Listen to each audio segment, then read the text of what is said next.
नमस्कार साथियों। आज का हमारा टॉपिक है एसपी एसएसपी का ईयरली मेंटेनेंस। एसपी एसएसपी हमारी स्विचिंग पोस्ट होगी। इनमें ईयरली मेंटेनेंस के दौरान किन किन इक्विपमेंट का अपन क्या क्या मेंटेनेंस करते हैं, जो मेजर इक्विपमेंट है जैसे आपका बीएम हो गया, पीटी हो गया, एलए हो गया, एटी हो गया, डीपीआई हो गया, इन सभी इक्विपमेंट के ईयरली मेंटेनेंस के दौरान ध्यान रखी जाने वाली चीज़ें और किसी भी प्रकार की कोई टेस्टिंग है तो वो टेस्टिंग और थ्योरेटिकल नॉलेज बेसिक्स है वो आपको इस वीडियो में समझाया जाएगा। ये एक मल्टी पार्ट वीडियो होगी और अभी अपन टॉपिक करते हैं। अपन पहला टॉपिक स्टार्ट करते हैं। पहला टॉपिक है अपना बीएम। ये हमारा बेसिक सा बीएम का स्ट्रक्चर दिखा रखा है। ये आपकी पोल असेंबली होगी, ये बॉडी होगी और ये स्ट्रक्चर जिसके ऊपर बीएम माउंटेड है। और ये आपकी बस बार आ गई जो टॉप क्लैंप पे लगी हुई है, ये आपकी बस बार आ गई जो बॉटम क्लैंप पे लगी हुई है।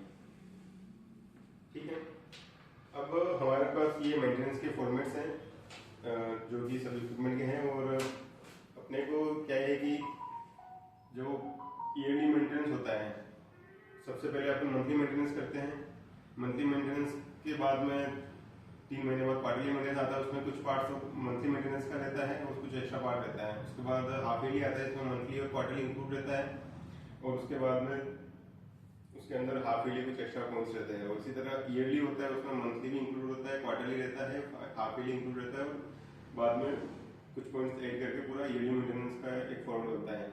ये सारा डाटा अपने को टीडीएमएस में अपडेट करना रहता है। और ये मेरे पास टीडीएमएस में जो डाटा फील होगा वो प्रिंट आउट निकला हुआ है और इसी को मैं अभी आज एक्सप्लेन करूंगा।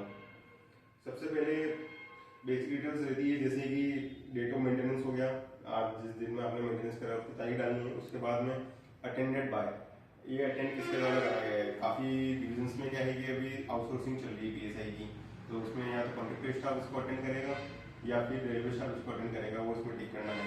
उसके बाद में पीटीडब्ल्यू की डिटेल्स डालनी है, कितनी बजे से कितने बजे का आपने परमिट और लिया है स्काई करने के लिए।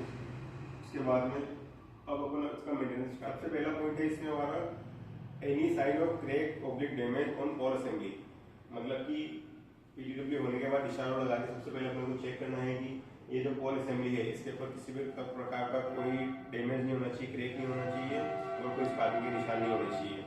अगर नहीं है तो नो एंटर करना है, अगर है तो ये एंटर करना है। ये सब वापस आपको डिटेल्स डालनी पड़ेगी। उसके बाद में आता है cleaning of pole assembly and mechanism. फिर मशीन प्रोसेस पूरी पोल असेंबली को अपने को क्लीन करना है। और उसके बाद अगर आपने इसको क्लीन कराया है तो इसमें एंट्री करनी है यस। उसके बाद आता है condition of open and close indication. अपने पास 2 तरह के बीएम है हमारे सेक्शन में, एक है मेगा विंग का और एक आइलैंड का। जो मेगा विंग का बीएम है उसमें बाहर की तरफ एलईडी इंडिकेटर्स लगा रखे हैं। इसमें जैसे रेड कलर की एलईडी है, ग्रीन कलर की एलईडी है, येलो कलर की एलईडी है। तो ये सारी येलो वाली जैसे रेडी टू यूज की एलईडी है, तो ये सारी एलईडी है, ये आपकी एलईडी फंक्शन कर रही है या नहीं कर रही है। अगर आपके पास आलिन का बीम है, आलिन के बीम में बाहर के ऊपर ग्लास के अंदर एक डायल टैप दिखता है जिसमें ओपन और क्लोज इंडिकेशन दिखाए जाते हैं। तो ये आपके वो चीजें कैसी है, क्लियरली विजिबल है या नहीं है, ये आपको चेक करना है। उसके बाद में अगला पॉइंट है अपना स्प्रिंग चार्जिंग इंडिकेशन। जैसे ही आपकी जैसे आलिन का बीम है आपके पास में, उसमें जैसे आपने ऑपरेशन करा उसके बाद में आपकी स्प्रिंग है उसके अंदर वो डिस्चार्ज होगी और उसके बाद में वो कंटिन्यू वापस चार्ज होगी। उस चार्ज होने के बाद में आपके जो डायल है उसके ऊपर एक इंडिकेशन आता है, जो बाहर का गेट है उसके ऊपर एक डायल बना हुआ है गोल गोल, उसके अंदर स्प्रिंग चार्जिंग इंडिकेशन आता है। आपको देखना है कि वो spring charging indication spring discharge होने के साथ साथ में और चार्ज होने के साथ में अपनी पोजीशन चेंज कर रहा है या नहीं कर रहा है, और सही पोजीशन दिखा रहा है या नहीं दिखा रहा है। और अगर आपके पास मेगाविंग का बीएम है तो उसमें येलो कलर की एलईडी है रेडी टू यूज, वो ग्लो कर रही है या नहीं कर रही है। इसके बाद आता है काउंटर रीडिंग। दोनों ही तरह के बीएम में, सभी तरह के बीएम में काउंटर की रीडिंग, काउंटर बना होता है उसके अंदर रीडिंग रहती है। वो रीडिंग आपको यहाँ पे रिकॉर्ड करनी है जो भी आपका मेंटेनेंस हो जाए उसके बाद में। उसके बाद में आपको एम्बिएंट टेम्परेचर नोट करना है। उसके बाद में अगर आपके पास आलिन का बीएम है तो उसमें पीछे की तरफ सिलिका जेल ब्रीदर लगा रहता है, उसकी सिलिका जेल की कंडीशन चेक करनी है। और उसके जो ब्रीदर का कप है उसके अंदर ऑयल का लेवल चेक करना है। अगर कम ऑयल है तो उसमें ऑयल भरे, अगर ब्रीदर की सिलिका जेल अगर पिंक कलर की होगी तो उसको रिप्लेस करें ब्लू कलर के साथ में। ये अभी जो मैंने आपको बताया था ये सारा मंथली मेंटेनेंस का पार्ट है, ये सारा अपने को मंथली मेंटेनेंस में करना रहता है। अब हम क्वार्टरली मेंटेनेंस देखेंगे। क्वार्टरली मेंटेनेंस में ये मंथली मेंटेनेंस करा था अपने, सारे पॉइंट इंक्लूड होंगे। इसके अलावा हमें सबसे पहले देखना है कि जो ये हमारे टर्मिनल कनेक्शन है, इनमें कोई भी नट बोल्ट लूज नहीं होना चाहिए, बायोमेट्रिक सही कंडीशन में लगी हुई होनी चाहिए, किसी भी तरह का स्पार्किंग कोई निशान नहीं होना चाहिए, और जितने भी नट बोल्ट है उनकी टाइटनेस इंश्योर करनी है। उसके बाद में आपको लोकल और रिमोट दोनों तरफ से ऑपरेशन करा के बीएम को चेक करना है कि लोकल ऑपरेट हो रहा है या नहीं हो रहा है, और रिमोटली ऑपरेट हो रहा है या नहीं हो रहा है। उसके बाद में इसका जो कैसल लॉक का इंटरलॉक है उसको डीपीआई के आइसोलेटर के साथ इंटरलॉक करवा के इंटरलॉकिंग चेक करनी है कि दोनों इंटरलॉक सिंक में है या नहीं, मतलब कि ये कैसल लॉक वाला ही इंटरलॉकिंग की आपकी डीपीआई के इंटरलॉक में लगनी चाहिए। उसके बाद में ऑक्सिलरी स्विचेस, बीएम और सीबी के अंदर काफ़ी ऑक्सिलरी स्विचेस होते हैं, उन सभी के लग चेक करने हैं आपको कि लग से कोई वायर लूज तो नहीं हो गया है, और कोई आपका उनमें से किसी का भी कोई स्क्रू लूज तो नहीं हो गया है, सारी को टाइटनेस इंश्योर करनी है आपको। उसके बाद में आपको अर्थ कनेक्शन चेक करना है कि बीएम की बॉडी का जो अर्थ हो रखा है, 3 तरह की अर्थिंग होती है, वो 3 तरह की अर्थिंग प्रॉपर होनी चाहिए। उसके बाद में स्पेस हीटर, बीएम के अंदर जो हीटर लगा है उसका बटन स्विच ऑन करके देखना है आपको कि वो बराबर काम कर रहा है या नहीं कर रहा है। उसके बाद में कॉन्टेक्ट इंडिकेशन, जो बीएम का पोल के अंदर के जो मूविंग कॉन्टेक्ट रहता है वो मूविंग कॉन्टेक्ट मूव कर रहा है, तो उसके बाद में एक हर बीएम के अंदर एक रेड कलर की रिंग आती है जो मैन्युफैक्चर ओईएम द्वारा बनाई जाती है कि अगर इससे ज़्यादा अगर आपका पोल अंदर जा रहा है, मूविंग पोल अंदर की तरफ जा रहा है, इसका मतलब आपका कॉन्टेक्ट वियर हो गया है और उसको रिप्लेस करना है, तो वो चीज़ आपको चेक करनी है। उसके बाद में आपको देखना है speed regulation for free movement, कि आपकी जो मूवमेंट हो रहा है, ओपन क्लोज का मूवमेंट हो रहा है, जो मोटर वर्किंग कर रही है उसमें किसी प्रकार का कोई जर्क तो नहीं आ रहा है और मूवमेंट क्यों हो रहा है या नहीं हो रहा है, ये चीज़ चेक करनी है। ये सारे जो भी पॉइंट मैंने बताए थे ये सारे क्वार्टरली मेंटेनेंस के पॉइंट है, इन सारों को मंथली हो और ये वाला पॉइंट इंक्लूड करके अपना क्वार्टरली मेंटेनेंस कंप्लीट होता है। अब हम हाफ ईयरली मेंटेनेंस की तरफ चलेंगे, जिसमें आपको ये क्वार्टरली मेंटेनेंस वाले सारे पॉइंट करने हैं। उसके बाद में एक पॉइंट आता है कि आपको कंडीशन ऑफ गैस्केट, गैस्केट की कंडीशन देखनी है हर 6 महीने में एक बार कि आपकी गैस्केट बिल्कुल कहीं से कटी फटी तो नहीं है और कहीं से उसमें पानी घुसने की कोई जगह तो नहीं है, मतलब कहीं से उसमें पानी चल जाए ऐसा, कहीं से डस्ट चल जाए ऐसा, बिल्कुल प्रॉपर आप गैस्केट बिल्कुल आपके बीएम को पूरी तरह सील करनी चाहिए। उसके बाद में अगला पॉइंट होता है कि मेजरिंग का, कि बीएम की आपको मेजरिंग करनी है। वो कैसे करनी है, आपको सबसे पहले 5 kV का मेजर लेना है, ये आपका टॉप पोल है, ये आपका बॉटम पोल है, तो टॉप टू अर्थ, फिर बॉटम टू अर्थ और फिर टॉप टू बॉटम, इन 3 वैल्यू को आपको लेना है बीएम में। 5 kV के मेजर से मेजरिंग करनी है।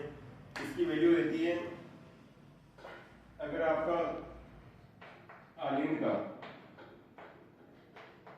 या फिर बेल का बीएम है तो इसमें 5 गीगा ओम से ज्यादा होनी चाहिए, और अगर आपके मेगालिंक का है तो इसमें 300 मेगा ओम से ज्यादा होनी चाहिए। ये चीज आपको ध्यान रखनी है। इस तरह अपना मेजरिंग और गैस्केट का अगर अपन पार्ट इंक्लूड कर देते तो अपना हाफ ईयरली मेंटेनेंस कंप्लीट हो जाता है। अब हम करेंगे ईयरली मेंटेनेंस। ईयरली मेंटेनेंस में ये सारा अभी तक अपने मंथली, क्वार्टरली और हाफ ईयरली जो करा था वो तो रहेगा ही रहेगा। उसके बाद में हम इसमें सबसे पहले अपन चेक करते हैं कि अगर आपके बीएम का कहीं रस्ट लग रहा है कहीं भी साइड में, मतलब कि अगर उसको पेंट की रिक्वायरमेंट है वो सारी अपने को चेक करनी है। उसके बाद में मैकेनिकल लिंकेज ऑफ मैकेनिज्म, मतलब कि कहीं से कोई अंदर कोई नट बोल्ट लूज हो गया हो या फिर कोई नट बोल्ट टूट गया हो या फिर रस्ट लग गया हो, तो ये सारी चीज़ों को आपको चेक करना है। उसके बाद में गियर ऑयल, अंदर जो गियर अरेंजमेंट है उसके ऊपर डुप्लीकेशन चेक करना है आपको। उसके बाद में मोटर कार्बन बुश को चेक करना है कि कहीं वो ज़्यादा घिस तो नहीं गए हैं। उसके बाद में आपको मोटर की करंट लेनी है, ये लगभग 2 से 2.5 एम्पियर के आसपास रहती है मोटर की करंट। उसके बाद में मेजरिंग लेनी है आपको, जो ट्रिप सर्किट हो गया, उसके बाद में क्लोज सर्किट हो गया, मोटर हो गया, एसी सर्किट हो गया, डीसी सर्किट हो गया, इन सब की आपको मेजरिंग लेनी है। ये सारी वैल्यू 2 मेगा ओम से ज़्यादा होनी चाहिए। उसके बाद में आपको ट्रेवल और वाइट लेना है। ट्रेवल और वाइट मेगाविन के बीम में तो नहीं आता है, बाकी आलिन के, एबीबी के इन बीम में आता है। आलिन के बीम के अंदर ट्रेवल की वैल्यू रहती है 21 + 1 - 0, या फिर वाइट रहता है एवं वाइट रहता है 8 + 1 - 0। मतलब कि 8 स्टैंडर्ड वैल्यू है और उसमें एक ज़्यादा हो सकता है पर कम नहीं हो सकता, और 21 स्टैंडर्ड वैल्यू है उसमें एक ज़्यादा हो सकता है पर कम नहीं हो सकता। उसके बाद में आपको CRM लेना है। CRM की वैल्यू रहती है आलिम में 50 से कम होनी चाहिए, उसके बाद में बेल में 80 से कम होनी चाहिए, ABB में 50 से कम होनी चाहिए, और मेगाविन में 100 से कम होनी चाहिए। कॉन्टेग्रेशनल मेजरमेंट करेंगे हम और उसकी वैल्यू आपको भी लेके भी दिखाएंगे। उसके बाद में टाइमिंग टेस्ट करना है। क्लोज टाइम होता है बीएम का वो 120 मिली सेकंड से कम होना चाहिए, और जो टिप टाइम होता है वो 90 मिली सेकंड से कम होना चाहिए। ये जो भी अभी अपन ने टेस्टिंग करी है हम फील्ड में भी करेंगे अभी, और अभी आपको उसके साथ में लिंक करके वीडियो में वो चीज़ें बता देंगे। इस तरह से ये सारी जो टेस्टिंग है ये टेस्टिंग करनी है अपने को, और स्टेप बाय स्टेप चलना है, और ये सारे पैरामीटर लेके रिपोर्ट मेंटेन करना है, और इन्हीं सारे रिपोर्ट को TDMS पे भी चलाना है, और ये सारे चलाने के बाद इस डाटा को TDMS पे सेव करके कंफर्म कर देना है। तो इस तरह ये मेंटेनेंस अपना कंप्लीट होता है। ये हमारे पास आलिम का CV है, इसका हम आज CRM टेस्ट करेंगे।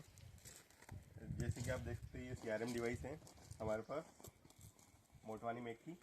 इसके अंदर ये 2 करंट प्रोब हैं, 2 वोल्टेज प्रोब हैं, ये इसकी अर्थिंग है, और ये अपने इक्विपमेंट की अर्थिंग है। अब जैसे कि आपको अगर CRM टेस्ट करना है तो आपको टॉप एंड बॉटम पोल के ऊपर जैसे कि दिखा रखा है, जो रेड कलर की जो केबल है वो टॉप क्लैंप पे लगा रखी है, जो ब्लैक कलर की केबल है वो अपन ने बॉटम क्लैंप पे लगा रखी है। इन क्लैंप पे ये करंट प्रोब अपन ने लगा ली, और जो उसके साथ में जो रेड के साथ में जो व्हाइट कलर की केबल है आ रही है वो वोल्टेज प्रोब की केबल है। इस तरह से ब्लैक और वाइट कलर की जो नीचे से आ रही है ये वोल्टेज और करंट की बॉटम की हो गई, और रेड और वाइट जो ऊपर से आ रही है वोल्टेज करंट की टॉप की हो गई। अब इसमें जैसे ही अपन ने यहाँ से इसके अंदर करंट इंजेक्ट करेंगे और जो वोल्टेज ड्रॉप होगा, जब इनिशियली क्या करते हैं कि अपन इसको क्लोज कंडीशन में रखते हैं। जब क्लोज कंडीशन में रहेगा तो टॉप और बॉटम के जो कॉन्टेक्ट्स है वो आपस में क्लोज रहेंगे, और जिससे क्या होगा कि जो इन दोनों के बीच का जो कॉन्टेक्ट रेजिस्टेंस है वो अपन मेजर करेंगे। अब ये जैसे क्लोज कंडीशन में है, अब इसके ऊपर अपन ने अगर करंट अप्लाई करी, जो करंट इसके अंदर से पास होगी तो उसमें वोल्टेज ड्रॉप होगा, वो अपन वोल्टेज ड्रॉप मेजर करेंगे, और वोल्टेज और करंट के जो रेशियो निकलेगा, जो रिलेशन निकलेगा वो अपने को रेजिस्टेंस बताएगा। अब जैसे इसको अपन स्टार्ट करते हैं। जैसे CRM की डब्बी अपन ने ऑन करी है, इसमें रेंज 20 माइक्रो ओम दिख रहा है, पर अपने जो आलिन का VI रहता है इसका जो रेंज जो CRM आता है वो लगभग 30 से 40 पर आता है, और मैक्सिमम रेंज इसकी 50 माइक्रो ओम है, तो इसकी अपन रेंज बढ़ा देंगे। और अब इसका अपन टेस्ट करेंगे और इसको अपन प्रिंट दे देंगे।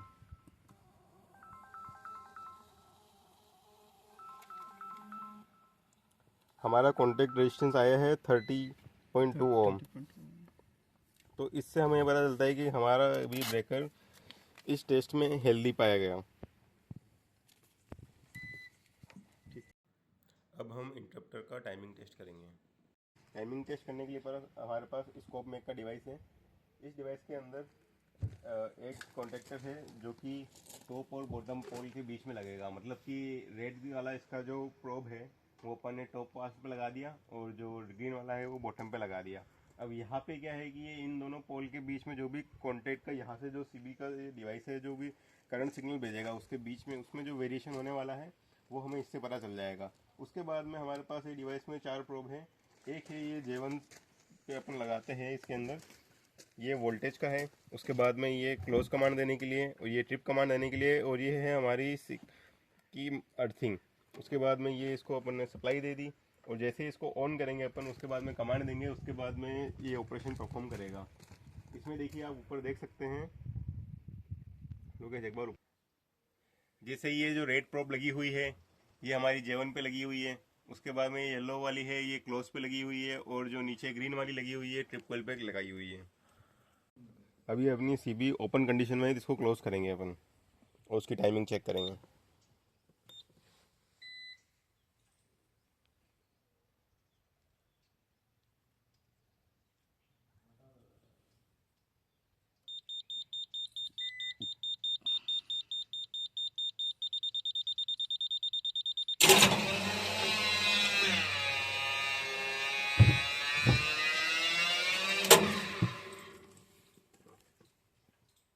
अब इसका टाइमिंग आ गया हमारे पास 97 मिली सेकंड। अभी ये क्लोज हो गया था, अब इसको ओपन करेंगे और ओपन की टाइमिंग लेंगे, ट्रिप टाइमिंग।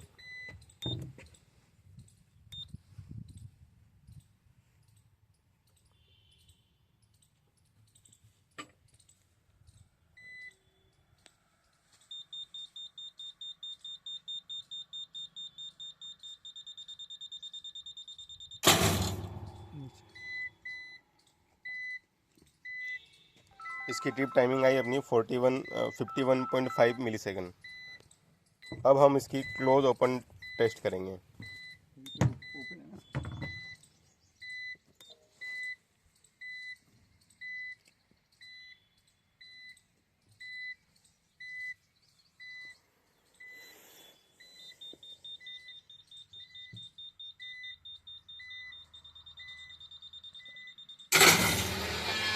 ये क्लोज होते ही वापस ओपन हो गया,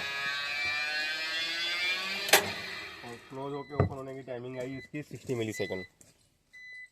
ये सारा डाटा अपने को रिकॉर्ड करना है। अब हम बीएम की मैगरिंग करेंगे। बीएम में वो ऊपर वाला टॉप पोल है, नीचे बॉटम पोल है, इन दोनों कनेक्शन अपन ने खोल दिए हैं।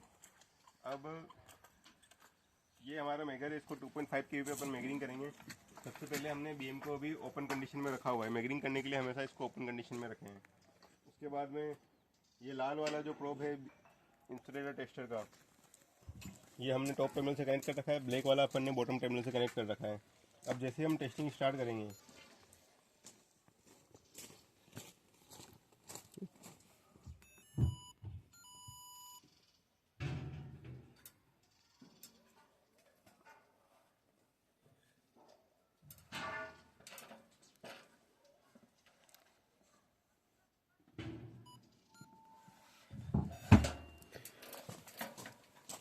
सेवन 1.2 गीगा ओम, काफ़ी अच्छी वैल्यू है।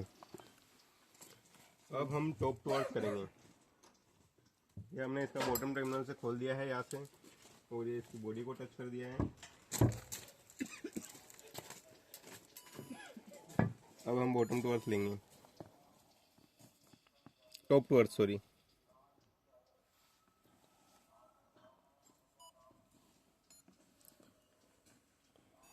टॉप टू अर्थ वैल्यू आई है 314.8 गीगा ओम।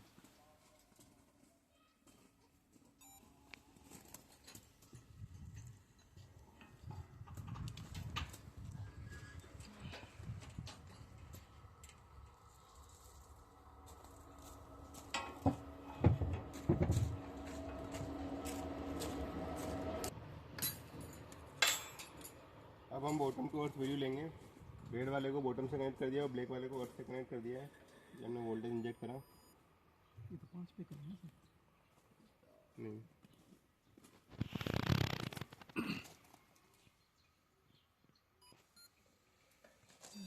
और ये हमारा है 141.7 गीगा ओम। इस तरह हमारे सारे बीएम के जो वैल्यूज आई है सारे इंडिकेट करती है कि हमारा बीएम हेल्दी कंडीशन में। अब हम जो इंटरनल पार्ट्स हैं उनकी मैगरिंग करेंगे। सबसे पहले हम मोटर की मैगरिंग करेंगे। मोटर की मैगरिंग करने के लिए हमने जो मैगर का अर्थ टर्मिनल है उसको अर्थ कर दिया है, और जो पॉजिटिव टर्मिनल है उसको सबसे पहले मोटर के टर्मिनल पर लगाएंगे हम। ये मोटर के वायरिंग का टर्मिनल है, इस पर लगाया हमने, और ये हम वोल्टेज इंजेक्ट करा।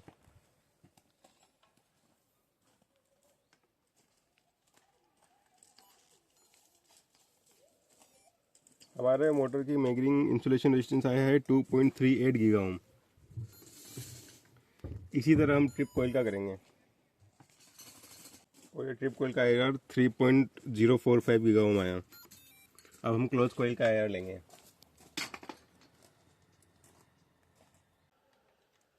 और ये क्लोज कोयल का मैगरिंग आया 146 मेगा ओम।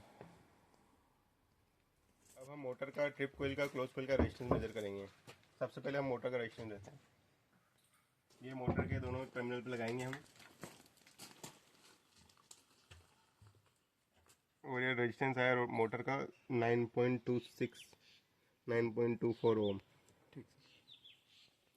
अब हम ट्रिप कोयल का रेजिस्टेंस चेक करेंगे, और हमारी ये वैल्यू आई है 82.9 ओम। अब हम इसी तरह क्लोज कोयल का रेजिस्टेंस लेंगे।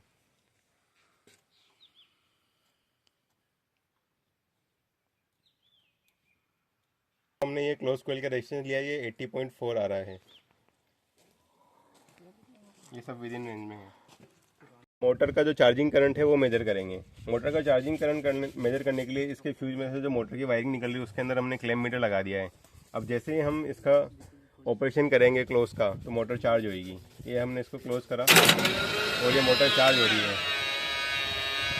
और इसके अंदर वैल्यू आ रही है 2.5। ये मुझे ओपन कंडीशन में है। अभी हम इसका ट्रेवल एंड वाइब मेजर करेंगे। ट्रेवल वाइब मेजर करने के लिए हमें 4 वैल्यू चाहिए, T1 T2 और W1 W2।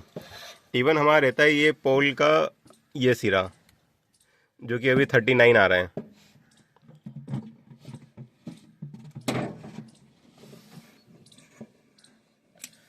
और W1 रहता है हमारा स्प्रिंग का डायमेंशन, स्प्रिंग की क्या लेंथ है, जो कि अभी आ रही है ये 62। अब हम इसको ऑपरेशन करेंगे।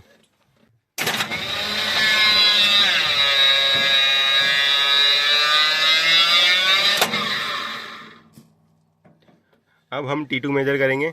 T2 हमारा आ रहा है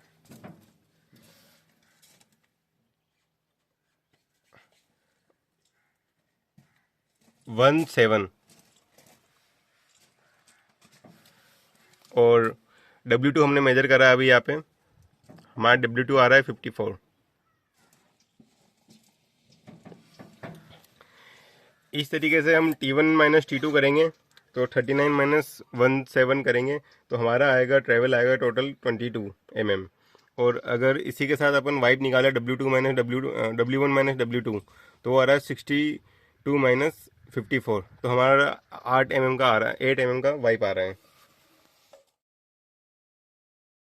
अब हमारा अगला टॉपिक है आइसोलेटर। इस पे में DPI लगा रहता है बीम के ऊपर। वो DPI का हमें क्या क्या मेंटेनेंस करना है, कैसे कैसे मेंटेनेंस करना है। PDMS में DPI का मेंटेनेंस शेड्यूल है हाफ ईयरली और ईयरली। हाफ ईयरली के अंदर क्या क्या करते हैं, सबसे पहले अपन चेक करते हैं कि जो इसके टर्मिनल कनेक्शन है, जो यहाँ पे जो टर्मिनल बना हुआ है आपका और यहाँ पे जो टर्मिनल बना हुआ है आपका, इन टर्मिनल पर जो नट बोल्ट लगे हैं उनका कनेक्शन कैसा है, लूज तो नहीं, उनको चेक करना है। उसमें बायोमेट्रिक स्ट्रिप अगर जरूरत है लगी हुई है या नहीं है, सारी चीज़ें आपको चेक करनी है। उसके बाद में देखना है कि इसमें कहीं पर भी कोई हॉटस्पॉट तो नहीं बना हुआ है। हॉटस्पॉट बना हुआ है तो उसको एक नट बोल्ट लूज रह गया होगा या बायोमेट्रिक स्ट्रिप नहीं रही होगी। इन है रिमार्क को अटेंड करके इसको पूरा सा प्रॉपर तरीके से फिट करना है और साइन बोल्ट टाइट करना है। उसके बाद में इंसुलेटर, जो ये आपका टाई रोड इंसुलेटर है और ये फोर्स इंसुलेटर है, इन इंसुलेटर्स को आपको क्लीन करना है। उसके बाद में इसका ऑपरेशन करके देखना है कि आइसोलेटर का ऑपरेशन स्मूथ हो रहा है या नहीं हो रहा है। उसके बाद में अगर आपके जैसे कोई साइडिंग लाइन का आइसोलेटर है तो वहाँ पे अर्थिल लगा रहता है, इसके बारे में कुछ अगर वाला अर्थिल है तो अर्थिल स्मूथ ऑपरेशन है या नहीं है। उसके बाद में इसका जो पेडलॉक है, नीचे की तरफ पेडलॉक लगा रखा रहता है और इंटरलॉक लगा रहता है, तो पेडलॉक में जंग तो नहीं आ रहा है वो चेक करना आपको। और इंटरलॉक का ऑपरेशन स्मूथ हो रहा है या नहीं हो रहा है, कहीं अटक तो नहीं रहा है, ये सारा आपको चेक करना है। अगर इसमें से किसी भी जगह कोई एडजस्टमेंट की रिक्वायरमेंट है तो आपको एडजस्टमेंट करना है। और उसके अर्थिंग के कनेक्शन देखने हैं कि जो तीनों अर्थिंग है आइसोलेटर की, तीनों हॉरिजॉन्टल नहीं होती, जैसे आइसोलेटर की स्ट्रक्चर से आइसोलेटर की जो मेस बनी हुई उसके साथ में और स्ट्रक्चर की मेस बनी उसके साथ में प्रॉपर तीनों अर्थिंग हो रखी है या नहीं हो रखी है, सारा चेक करना है आपको। तो ये सारी बेसिक जो चीज़ें हैं, ये सारी चीज़ें आगे आपके हाफ ईयरली मेंटेनेंस में। और इसके अलावा ईयरली मेंटेनेंस में अपन क्या करते हैं कि ये जो गैप है आपका मेल पार्ट और फीमेल पार्ट का, ये गैप अपन देखते हैं कि ये 500 mm से ज़्यादा होना चाहिए, इसको मेजर करना है। ईयरली मेंटेनेंस में मेन मेजरमेंट एक ही है कि मेल और फीमेल पार्ट का जो गैप है वो 500 में होना या इससे ज़्यादा होना चाहिए, ये अपने को इंश्योर करना है। और यहाँ पे आप हमेशा ध्यान रखना है कि आइसोलेटर में सबसे मेन इंपॉर्टेंट ये रहता है कि जो इसके जो कॉन्टेक्ट्स है इसके अंदर कभी मेल्ट नहीं हो जाए लूज कनेक्शन के कारण, तो इसके अंदर ज़्यादा कार्बन डिपोजिशन जब भी मेंटेनेंस करें इसको बिल्कुल फाइन एंटी सैंड पेपर से बिल्कुल हल्का हल्का सा घिस के इसको क्लियर करें और पेट्रोलियम जेली से इसको उसको स्मूथ करें। अभी हमारा नेक्स्ट टॉपिक है potential transformer PT. PT generally 2 type की होती है, टाइप 1 और टाइप 2। टाइप 1 रहती है इंडिकेटिंग, जो कि लगती है हमारी गैंट्री में, और टाइप 2 रहती है हमारी प्रोटेक्शन, जो हमारी जो फीडर बेयर है उसके अंदर लगी रहती है। जो टाइप 1 पीडी रहती है इसका रेशियो रहता है 27.5 kV टू 100 वोल्ट, और टाइप 2 पीडी का रेशियो रहता है 27.5 kV टू 110 वोल्ट। ठीक है, पीडी का बेसिक स्ट्रक्चर रहता है, ये इसकी एचवी कनेक्शन यहाँ पे रहते हैं, ये इसकी पोल असेंबली रहती है, ये इसका बेस है, और ये इसके एलटी कनेक्शन इसकी जो प्राइमरी वाइंडिंग है उसका सेकंड पॉइंट यहाँ पे रहता है अंदर की तरफ। ठीक है, अब सबसे पहले आपको क्या करना है मेंटेनेंस के अंदर, सबसे पहले आपको विजुअली चेक करना है कि पीडी में कहीं से कोई ऑयल तो लीक नहीं हो रहा है। जैसे कि यहाँ पे इसके जो नट बोल्ट केसिंग के नट बोल्ट लगे रहते हैं, इनमें से कहीं ऑयल लीक हो रहा हो, किसी बुशिंग में से ऑयल लीक हो रहा हो, तो ये सारा आपको चेक करना है। ठीक है, उसके बाद में इंसुलेटर की जो बॉडी है मतलब इंसुलेटर है, इसको पूरा मशीन क्लोथ से क्लीन करना है। अब हम पीडी का मेंटेनेंस स्टार्ट करते हैं। ठीक है, सबसे पहले तो मेंटेनेंस में ये ध्यान रखना है कि पीडी का मेंटेनेंस क्वार्टरली होता है और ईयरली होता है। क्वार्टरली मेंटेनेंस में क्या क्या पॉइंट आता है, सबसे पहले आपको चेक करना है कि पीडी की बॉडी में से, जैसे कि ये इसका टॉप टर्मिनल हो गया एचवी साइड, उसके बाद में ये इसके जो नीचे इसकी केसिंग रहती है, इसके अंदर एक साइड में एलटी कनेक्शन रहते हैं, एक साइड में एचटी के सेकेंडरी कनेक्शन रहते हैं, और ये इसकी बुशिंग रहेगी। सबसे पहले आपको करना है कि इसकी बॉडी में से चेक करना है कहीं से कोई ऑयल लीक तो नहीं हो रहा है। अगर कहीं से इसकी जो स्ट्रक्चर बॉडी के जो नट बोल्ट है उनमें से कहीं ऑयल लीक हो रहा है, बुशिंग में से ऑयल लीक हो रहा है, उनको हल्का टाइट करके देखना है ऑयल लगता है या नहीं लगता है। और कोई बाद में अगर कोई मेजर इशू है तो बाद में पीडी रिप्लेस करनी है अपने को, या फिर कोई प्रिवेंटिव एक्शन करना है तो वो करना है अपने को। उसके बाद में इस बुशिंग को क्लीन करना है। उसके बाद में चेक करना है कि इसके ऊपर बुशिंग के ऊपर किसी भी तरह का कोई फ्लैश का या फिर कहीं से कोई इंसुलेटेड उठा तो नहीं है, कोई चिप तो नहीं हो गया है, वो चेक करना है। उसके बाद में आपको सारे कनेक्शन चेक करना है क्वार्टरली के अंदर की, इसके एचटी कनेक्शन सारे टाइट होने चाहिए, अंदर की जो बुशिंग के जो कनेक्शन है वो सारा आपको टाइट होना चाहिए, जो एचआरसी फ्यूज है वो अच्छे से लगा होना चाहिए। ठीक है, और बाद में आपको पीडी में ऑयल का लेवल देखना है कि ऑयल का लेवल यहाँ पे एक डायल बना रहता है टॉप के अंदर, उस टॉप के अंदर डायल के अंदर आपको चेक करना है कि ऑयल का लेवल कितना है, मिनिमम है तो उसमें टॉप अप करें और लगभग सेंटर तक इसको रखा जाना चाहिए। इस तरह क्वार्टरली मेंटेनेंस में बेसिक चीज़ें हैं कि आपको विजुअली इंस्पेक्शन करना है और कोई टाइटनेस दिखे तो उसको टाइट करना है अपने को। अब इसके साथ में अगर इसके बाद अपन बात करें तो पीडी में ईयरली मेंटेनेंस होता है। ईयरली मेंटेनेंस में क्या करते हैं, ईयरली मेंटेनेंस में जो क्वार्टरली मेंटेनेंस के पॉइंट्स हैं वो सारे कवर करने हैं।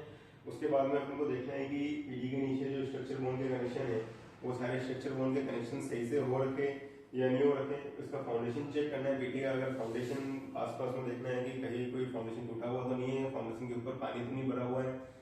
ठीक है, उसके बाद में पीडी के अपने को मेजरिंग करनी है। मेजरिंग में 3 पॉइंट होते हैं जो बेसिक रहता है कि मतलब कि एचवी टू अर्थ जो कि आपका अर्थ टर्मिनल है उससे, उसके बाद में एचवी टू एलवी और बाद में एचवी टू अर्थ, इन 3 तरह की वैल्यू लेनी है अपने को। एचवी टू अर्थ करेंगे वो 2.5 केवी के मेगर से करेंगे, इसकी वैल्यू 200 मेगा ओम से ज़्यादा होनी चाहिए। उसके बाद में एचवी टू एलवी लेंगे अपन 2.5 केवी के मेगर से, इसकी वैल्यू भी 200 मेगा ओम से ज़्यादा होनी चाहिए। और जब आप एलवी टू अर्थ करेंगे इसकी करेंगे अपन 500 वोल्ट से और इसकी वैल्यू होनी चाहिए 2 मेगा ओम से ज़्यादा।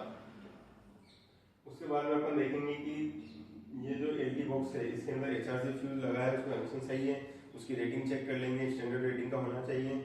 उसके बाद में जो पीडी का ईयरली है उसमें सिर्फ एक ही टेस्टिंग आती है, मेन टेस्टिंग जो होता है इसका रेशियो टेस्ट। मतलब कि जो स्टैंडर्ड रेसिंग अभी रेशियो भी मैंने बताया था आपको कि जैसे टाइप 1 पीडी है तो इसका एक्सटेंडर 27.5 केवी से 100, अगर इनपुट में 27.5 केवी होगा तो 100 वोल्ट आएगा, ये इसका स्टैंडर्ड रेशियो है। और अभी एट प्रेजेंट इस पीडी का रेशियो कितना है वो आपको चेक करना है। तो अभी जैसे कि अगर वहाँ पे सप्लाई अवेलेबल, जो भी सप्लाई आपके पास अवेलेबल है, जैसे कि आपके पास यूपीएस जो भी अवेलेबल है उससे आपको प्राइमरी में वोल्टेज इंजेक्ट करना है और सेकेंडरी में जो वोल्टेज डेवलप हो रहा है वो आपको लेना है। अभी हम साइट पे गए थे, साइट पे हमने चेक करा था, अभी वीडियो भी इसमें लिंक करूंगा साथ में, तो उसमें हमने 230 वोल्ट दिया था और आउटपुट में हमें मिला था 0.85 वोल्ट। तो मेरा पीडी का रेशो लगभग 270 आया। और जो स्टैंडर्ड 275 है, तो मेरा जो एरर रहेगा वो रहेगा 5/275।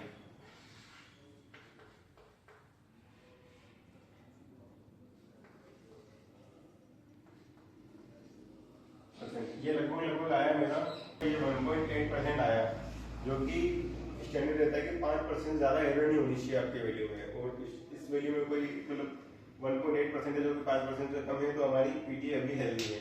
इस तरीके से पीटी का रेशियो टेस्ट करना है। इसी के साथ साथ ये अपना ईयरली कंप्लीट हो जाता है।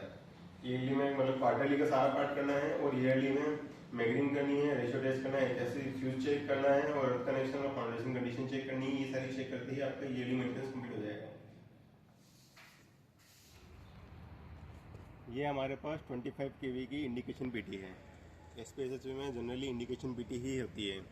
इंडिकेशन पीटी की इसकी रेटिंग है 27.5 kV टू 100 वोल्ट। इसका मेंटेनेंस के अंदर, एनुअल मेंटेनेंस के अंदर मेनली 2 टेस्टिंग होती है। एक तो होती है मैगरिंग और एक होती है रेशियो टेस्ट। हम सबसे पहले मैगरिंग कर रहे हैं। अब हम इसकी मैगरिंग करते हैं।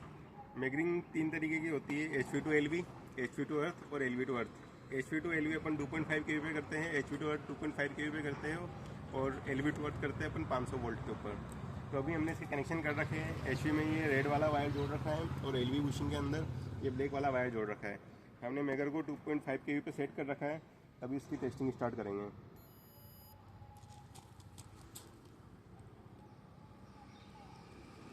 ये हमने वोल्टेज इंजेक्ट कर दिया है, और ये 2.5 kV पे इसका टेस्टिंग रिजल्ट आया है 22.51 giga ohm HV to LV winding के अंदर बीच में। तो इसका मतलब है ये अपनी HV to LV की वैल्यू हमारी 200 मेगा ओम से ज़्यादा होनी चाहिए, और ये 22.5 गीगा ओम में आ रही है। तो इसका मतलब अपनी PT HV to LV winding के जो मैगरिंग है उसके अंदर पास हो जाती है। अब इसका LV to अर्थ करेंगे हम, जो कि 2.5 kV पे होता है। तो इसमें हमने जो ब्लैक वाला टर्मिनल है वो ओपन करके अर्थिंग से कनेक्ट कर दिया है।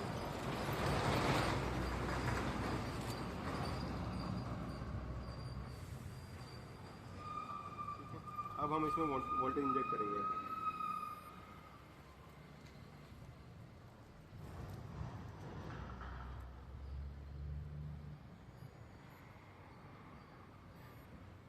और ये हमारा HV to अर्थ है 12.37 गीगा ओम, 12.37 गीगा ओम।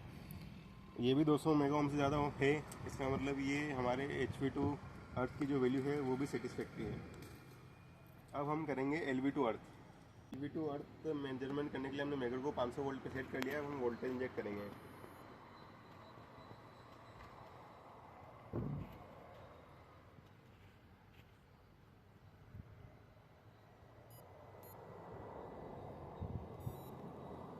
ये 17.77 गीगा ओम वैल्यू आई है।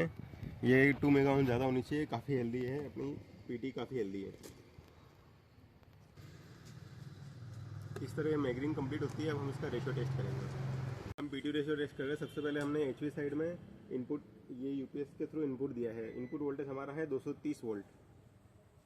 अब हम सेकेंडरी साइड जो आउटपुट वोल्टेज है वो मेजर करेंगे।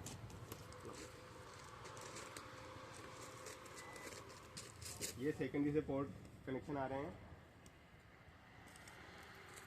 ये देखिए सेकेंडरी वोल्टेज आया हमारा 0.85 वोल्ट।